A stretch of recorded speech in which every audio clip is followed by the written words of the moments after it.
Hey, good morning. It's Roberta here with another car conversation. I hope that you are doing well this morning and that you have a great start to the day. So, what I want to chat with you about is sharing my why I got divorced. I've shared a little bit about my kind of origin story. I've shared a little bit about how trauma can linger, trauma from a relationship can linger. But I just want to take a few minutes and talk through my why because one, everyone's why is different, and there's always a curious question of could you have fixed it? Could you have figured out how to stay married? Which is a really great question. In recent weeks, I've had a couple of conversations with colleagues who are contemplating their divorce, who have friends who are contemplating their divorce. They're asking for, my experience, maybe my lawyer's number. In some cases, they're um, just trying to figure it all out. In addition to that conversation, I had a really interesting conversation or something I had in contemplated conversation with a colleague of mine who indicated they were or they had been in a arranged marriage. They are still married today, but that their origin of their marriage was pretty much an arranged marriage. And I think, man, that's really interesting because what does it take mentally to know that you're walking into such a situation and then to stay into it? And funny enough, I heard another colleague reference an arranged marriage, and he's like, yeah, it's like an arranged marriage. Once you make a commitment, you're in it. Hmm. Yeah, let's come back to the commitment aspect of arranged marriages. Recognize I've never been in one. So I voluntarily got into my marriage with the hesitation that I knew was there, which ultimately, if I could put a name to it, was an insecurity on me, that I accepted values, behaviors that didn't align because I had my own insecurities.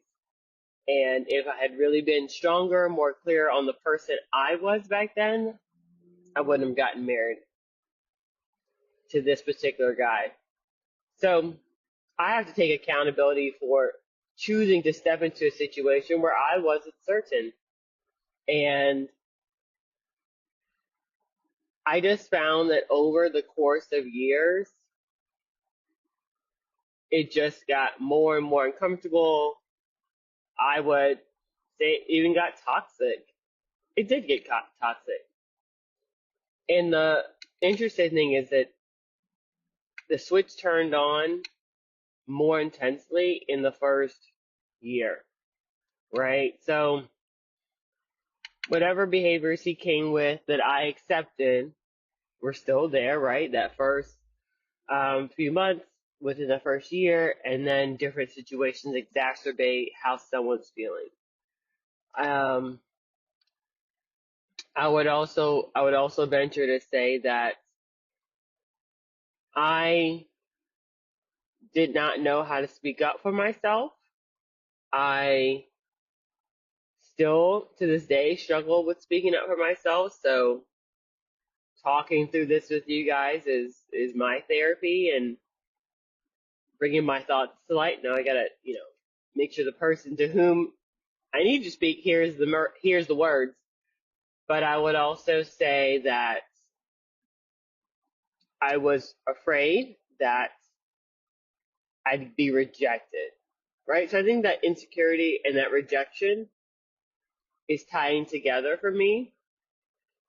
Um, I'm afraid that what I say will get shot down. It's not a good idea, or it's a bad idea, or it'll be flipped back on me. Some might say gaslighting. I'm not an expert in all those terms, so I will not use it with certainty. But you say, hey, I'm concerned about this. And the response is something along the lines of, you never do this, you never do that, your concern is not valid, instead what you need to do is supporting me, and you need to trust me, and what? What do you mean I don't support? What do you mean I don't trust? I just have a question. I just have a concern. The two emotions, the two thought processes don't tie, but you're tying them together that my concern actually demonstrates some lack of support. These are real conversations. These were real things. Oh, I'm concerned about our finances. But you always try to micromanage the money. No, I'm concerned about our finances. Like, dude, no, I'm just concerned. And I just kept feeling smaller and smaller and smaller. And I remember articulating two things to my ex. One, I feel like I have lost my sense of self and who Roberta is. I I feel like I'm just not my authentic self anymore. And the second thing I articulated was, I am the worst version of me when I'm with you. I would carry on and argue and fuss and cuss and push and I'm not gonna lie, I could get upset and be like, no, you can't leave the house, or like block the doorway. Like, I'm gonna take accountability for how I showed up in my anger and how I wanted to make a point. But that was so the worst version of myself. Ultimately, I realized that what I wanted, what I really, really wanted, was quality time with my partner. I want quality time with my partner. If we commit to doing something or spending time together, then you show up and I show up.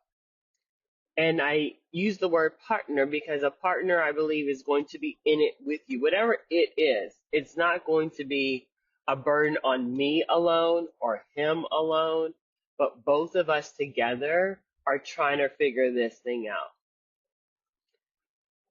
Over the course of 2 years, I got more and more resentful. I got more and more irritated. And then resentment turned into, I just don't give a fuck. Like, I actually just don't care anymore. I don't care if you're happy. I don't care if you're sad. I don't care about your emotions, because you're just a roommate at this point. Like, no longer a partner, no longer a husband, no longer a soulmate, no longer a best friend, no longer the person I fell in love with. You're just the guy who takes up space in my life. And that's when I knew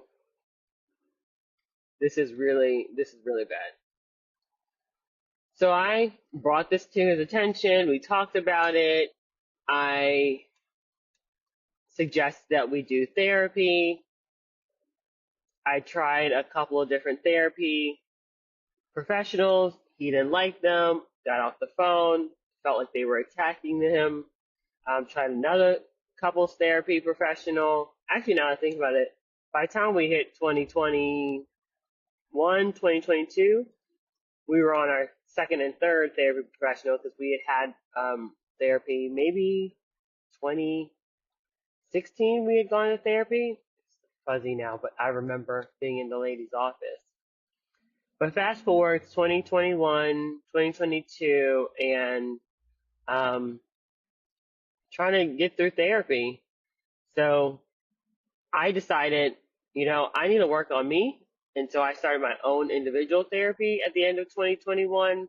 We started couples therapy in 2022. The first one he didn't like I said, he hung up the phone, got upset. The second one, we seemed to be doing okay. We'd come back from a wedding in Italy where we had another argument, and we were supposed to get on therapy that morning, and he was like, I'm not going. I'm not attending. And I'm logged on with the therapist, and my ex is like, I'm not going.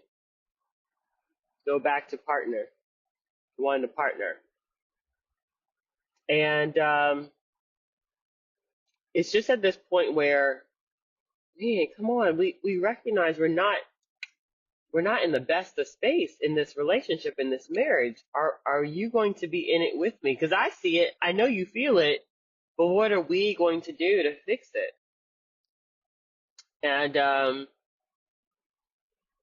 I just, the therapist was telling us that he was going to transition away from therapy, so we would no longer do sessions with him. And so then after that, didn't pick up anyone else. I think that was May of that year. And then in July of that year, we went on a family vacation again, 7-day vacation with extended family. And my ex basically isolated himself away from us. You might see him once or twice a day, and I'm really not exaggerating. Would literally wake up in the morning with my kids, and he'd be gone to the gym. The kids and I would spend the day doing excursions or pool time with family. We'd go to lunch and dinner with family. I'd get back to the room. Ex is still not there, so we'd go to sleep. And we're on a resort, as in, you're not going to many places. Quality time was just, poof, gone. 7 days out of the country, and you choose to work and not spend time with your family and not communicate if there's something pressing that's keeping you. At that point, I had realized through therapy to stop arguing, to stop getting upset, but to really be silent and to be still and to choose my words carefully and thoughtfully. And we got back from that family vacation, 7-day family vacation, and I got in the shower and I started crying, and I said, God, this is not what you have for me as your child. This is not the life you have for me. And I was bawling, crying. I just knew that God wanted amazing things for me, because I feel confident in my God that he would not give me a bad situation. He'll expect me to work through tough situations. I'm not saying that, it's all rosy. God will test us to see what so we have a testimony coming out of it. But I just knew God didn't have this situation as it existed for me. Because God's going to take care of me as his child. He's going to look after me. He's going to help protect me and love me and support me. So I decided that I was going to get divorced because I no longer was in a situation that had safety. I didn't have emotional safety. I didn't have safety in knowing that I could speak and be my authentic self, and that my husband would protect me and provide for me in a way that connected and resonated for me. And the trauma and the verbal abuse that had occurred in years past, I wouldn't continue. When my daughter was 4 years old, she said to me, Mommy, I don't like it when Daddy yells at you. And that just, it broke my heart that a 4-year-old could say something so observational and poignant that not only does she see it, but she knows that she doesn't like it. And by this point, I knew that there was no point in arguing anymore because I didn't want to be yelling with him just as much as I didn't want him yelling at me. And if my child can so clearly observe negative behavior, then I need to give a new narrative.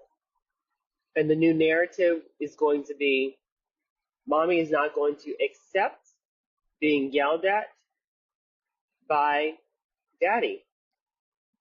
Mommy is not going to accept being in a relationship where she is made to feel small.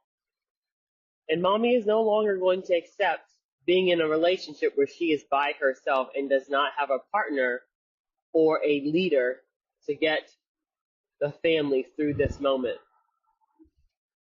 And so I left because of my kids, because I wanted to show them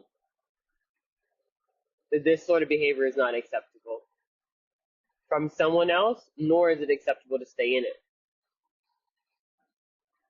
So let's shift gears to this idea of arranged marriages and commitment.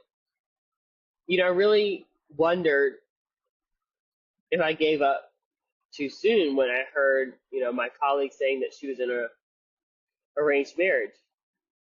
Because she's had her ups and downs. Like, no one person is perfect, thus your relationships aren't perfect. And yet she has decided to stay in it and stay committed to it. And I think that's beautiful. Like, I definitely do think that's beautiful. And I don't know anything about her husband, her situation. And so I pray that she is in a truly committed, two-way, healthy relationship with her spouse, because that's what we all want for each other and for ourselves. And if they don't have it, you pray that the person can grow into that. I do think it's beautiful. I I don't regret getting divorced. I don't regret the choices I made in the process of getting a divorce. I do wish that he and I could have figured out how to get back to partnership a lot sooner. But when resentment turned into apathy, I realized that we are probably on the downward slope of the relationship. And so now I am still working on being able to speak my truth, being able to put words to my emotions and not just feeling emotions. And I am still working on speaking up and advocating for myself when something's important to me and not just rolling through it to make someone else feel better. As I get stronger in those things, in those behaviors for myself, I know that I'll be able to create the life that I really want, the relationship that I really want to be in. And the moment I start not feeling good, I have to speak up. I have to advocate for myself. I have to share what I'm thinking without fear of how the other person receives it.